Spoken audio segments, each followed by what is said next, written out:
Okay, Dr. RJB here. I wanted to do a fun one, and that's on running equipment. One of the things that I like about running is that it doesn't require a lot of equipment. When I was doing bike riding, it drove me nuts how much equipment you had to have to do bike riding. And the maintenance was driving me nuts.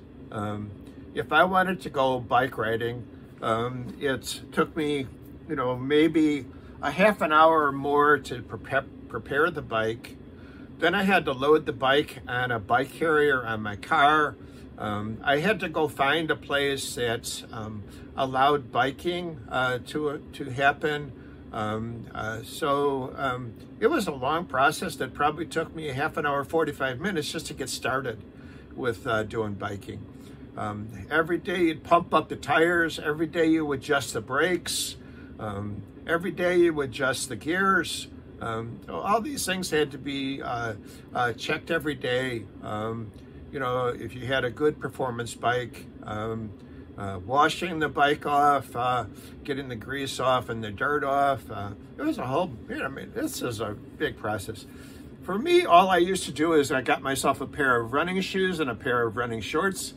I was done, Okay, fine. I could drive to the nearest bike trail and I would go out and run. There was no prep. Now, I'm talking, of course, about the summertime, where all I needed was a pair of running shoes and a pair of running shorts. And also, of course, you need a running shirt. Running shirts usually don't contain cotton. They contain some material that allows the sweat to evaporate. Same thing for the running shorts. They tend to be either nylon or polyester so that the sweat can evaporate. The shoes that you buy for running should be well cushioned. One of the issues with running is the shock that occurs when you land from the running gait.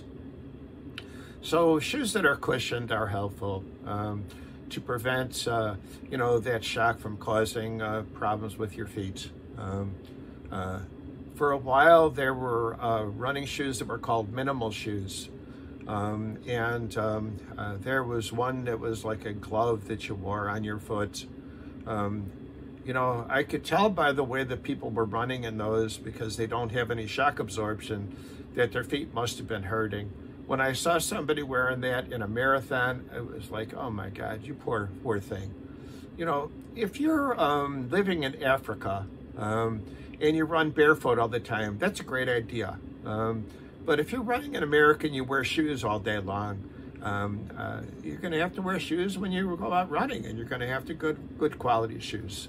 Otherwise, your feet are going to hurt. So running in socks or running in a shoe that is about as cushioned as a sock, probably not a great idea. Also for me, because I'm concerned about sun on my face and causing skin cancer, I wear a hat that has a brim, so like a baseball cap type hat. And currently, because it's the summer when I'm doing this video, it's a kind of a hat that only has a band around it. The top of my head is exposed, and then it has a brim in front to cover my face. And I try to do this so that I don't get sunburn on my face. In addition, of course, I wear sunscreen to protect my face. So that's another running equipment you got to have, is a good sunscreen. And I'll also add that you also have a mosquito spray, because you don't want to be bed up when you're out jogging in the forest preserve. The thing, if you're somebody who likes to bike or likes to go hiking, you need to kind of modify some of these things. Now, a hiking shoe doesn't have as much cushioning as a running shoe, but it's more stable. Because when you're going out hiking and you're on, say, rocky ground or an area that has a lot of tree roots, the biggest problem you have is you have your foot getting twisted. So you want to have a shoe that's more stable. if you're going to try to run out there, you probably need to get yourself a good pair of trail shoes. But if you're going hiking, you got to have a pair of hiking shoes. Because you want it to be a little bit less too warm, you want those to be a low riding hiking shoe, as opposed to the big boot that comes far up on your leg. Those are actually made for people who are going to be doing mountain type hiking, where you really got to protect your ankle. If you're biking, you got to have a biking shoe. Bikers have to have a stiff shoe so that when they push down on the pedal, your foot doesn't collapse. When you have a flexible shoe like a running shoe and you're trying to go on a bike, the shoe twists. So you're gonna lose power. You're gonna have extra pressure on your ankle. So it's not a good thing. You should have a bike shoe. If you're a woman, you really need to have a sports bra. If you wear a regular type bra when you're out jogging or biking, you're going to have a lot of irritation from the breast area.